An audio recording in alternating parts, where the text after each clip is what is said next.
Welcome back to The Tonight Show. Now, Eoghan Corry, editor of Air and Travel magazine, is with us. And we've had some movement on the green list with Sweden and Germany added. But, Eoghan, is it now clear where the Irish people stand in relation to international air travel? Absolutely unclear, Matt. We have a situation where they've produced an alignment with Europe, almost as a soundbite.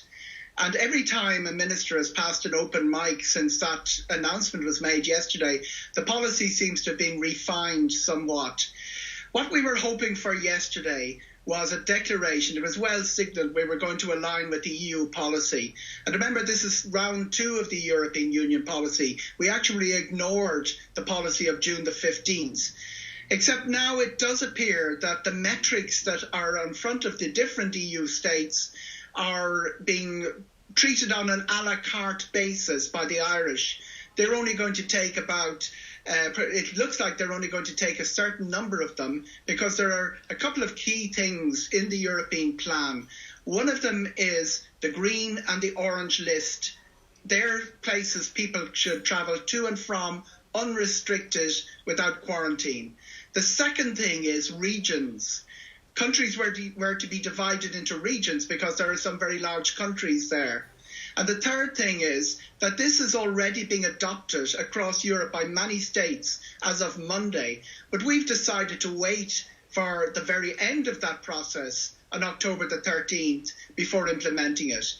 Absolutely unclear where we stand as regards restrictions on travel, but the attitude is still there. Ireland is standing out and saying that we're very unhappy with people travelling internationally and seems so reluctant to remove any of the impediments that are there to prevent that. Well, Eoghan, one thing just to finish up, and yesterday when Taoiseach Micheál Martin was asked what consideration the government had given to Christmas, he said that they hadn't. But yet this is the time of year when many Irish immigrants are planning their trips home to Ireland, and we have a lot of immigrants in the country who might want to go home to Poland or other countries for Christmas. Is that going to be permissible?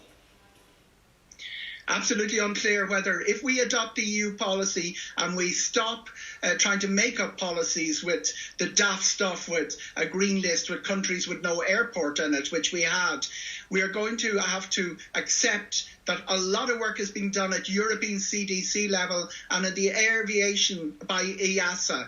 You're absolutely right, Matt. The country you and I grew up in is very changed. 17% of us were born abroad. A lot of people disconnected, 120,000 people from Poland living here, disconnected families. And I don't think the decision makers have really grappled with what sort of a country they're imposing these restrictions on and how disconnected some of those families have been as a result, despite, as you alluded to, the fact that we have a background, a historic background as an emigrant nation. Eoghan Corry, thank you very much for joining us on The Tonight Show. Always a pleasure, Matt.